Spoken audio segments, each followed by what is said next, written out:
La communication.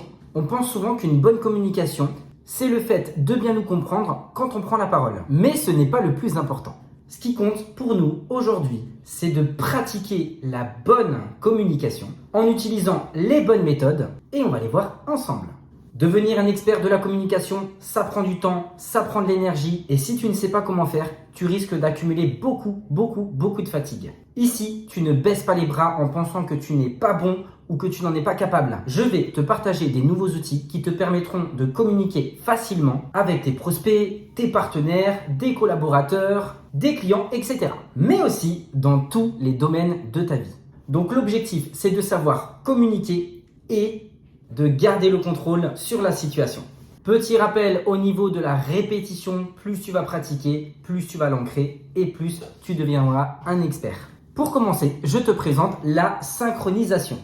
Le but de cet outil, c'est d'établir un lien entre ces deux parties, donc par exemple entre toi et un prospect, jusqu'à ce que la relation soit créée. La personne avec qui tu pratiques cette méthode se sent comprise et entendue et elle commence à ressentir plus de confiance envers toi. Et là, tu as déjà fait un énorme travail au niveau de ta relation. Tu l'as compris, lors d'un échange, ça va venir accentuer l'intention que tu as. Et ça, c'est génial pour assurer tes prospects, tes collaborateurs, tes clients, ta communauté, etc., etc. Et ça, je compte vraiment sur toi pour le faire à 200% jusqu'à ce que la relation client soit créée. Ensuite, tu as l'écoute active. Tu vas montrer à tes prospects ou tes collaborateurs que tu es sincèrement à l'écoute, oralement, et physiquement. Et là, tu vas du coup pouvoir rebondir sur tout ce que la personne te dit, sur toutes les informations qu'elle va pouvoir te donner. Et tu peux même du coup relever en utilisant le questionnement. Maintenant, tu connais très bien cet outil, tu l'as utilisé pour plein de choses différentes. Et donc, tu utilises le questionnement et tu vas aller lui poser des questions plus ou moins par rapport à ses anecdotes, ses histoires, ses exemples. Sur toutes les informations qu'elle aura pu te donner, utilise le questionnement. En plus, je pense que tu le sais aussi, mais les gens à qui on parle, ils adorent qu'on leur pose des questions, ils adorent qu'on leur demande des détails et ça leur montre vraiment qu'on a une écoute active. Parfois aussi, les gens avec qui tu peux échanger sont des personnes qui parlent énormément, qui te donnent beaucoup d'informations, beaucoup de détails. Et justement, à contrario de l'écoute active dans laquelle justement on va utiliser le questionnement, là on laisse la personne avec qui on est en train de communiquer justement créer et générer cette étape, elle le fait d'elle-même, ça lui plaît en plus. Quand tu vois que ça commence à devenir un petit peu trop brouillon, qu'elle part dans tous les sens et qu'elle te donne beaucoup trop d'informations par rapport à l'objectif pour lequel justement vous échangiez tous les deux, là tu viens utiliser le recentrage. Ça te permettra de reprendre la main sur la discussion et surtout de revenir à l'essentiel.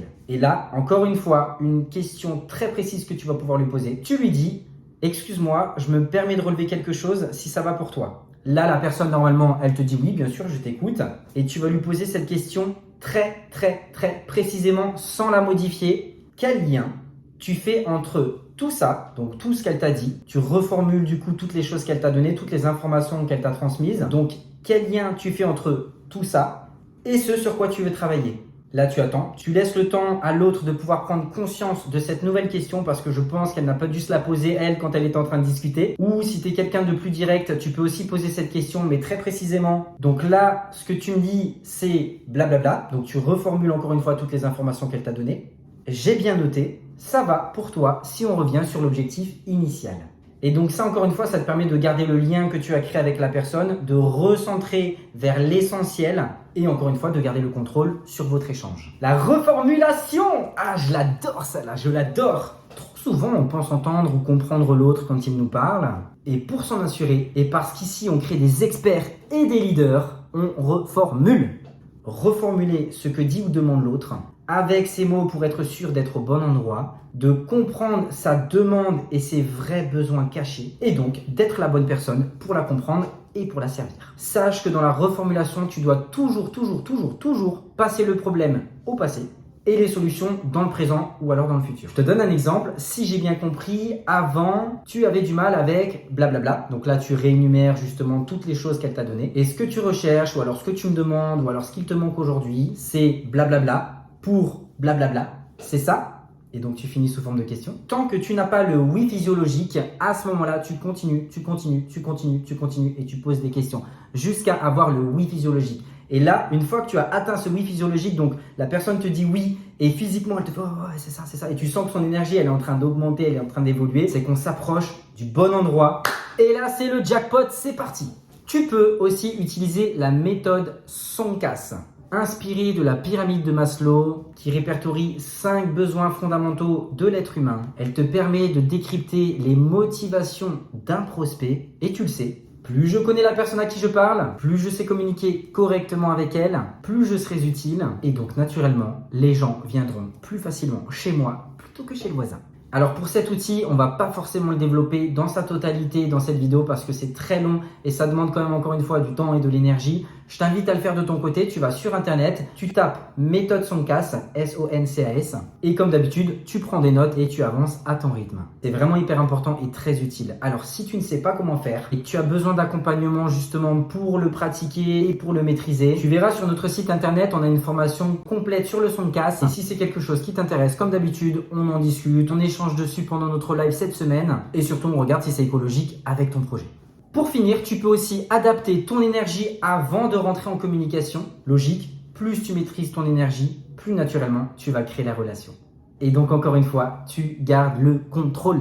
Et à ce moment-là, on va parler d'énergie haute ou d'énergie basse, positive ou négative. Je vais te montrer un petit peu par rapport à ce tableau. Donc tu vas pouvoir avoir l'énergie haute et basse et l'énergie positive et négative. Et là, je peux te donner un exemple pour l'énergie haute positive. Ça serait, je rentre de ma journée de travail, j'ai rencontré un ami que j'avais pas vu depuis au moins 10 ans et on a reparlé du passé, on a reparlé des bons moments, on s'est tapé des fous rires, on s'est prévu un prochain rendez-vous et je rentre de cette journée, j'arrive à la maison et je suis plein d'énergie, je suis hyper positif, j'ai envie d'être productif, j'ai envie d'être sympa avec tout le monde, j'ai envie d'aider les enfants, j'ai envie d'aider ma femme, j'ai envie d'aider le voisin, j'ai envie d'aider tout le monde. Un autre exemple pour énergie basse négative. Imaginons avec ton copain ou ta copine, vous faites un break parce que ça se passe plus trop bien dans votre couple. Tu sais pas trop où est-ce que ça va vous mener de faire tout ça. Et du coup, tu sens que toute ton énergie, tout ton corps, physiquement, intérieurement, il y a quelque chose qui se passe de pas forcément positive.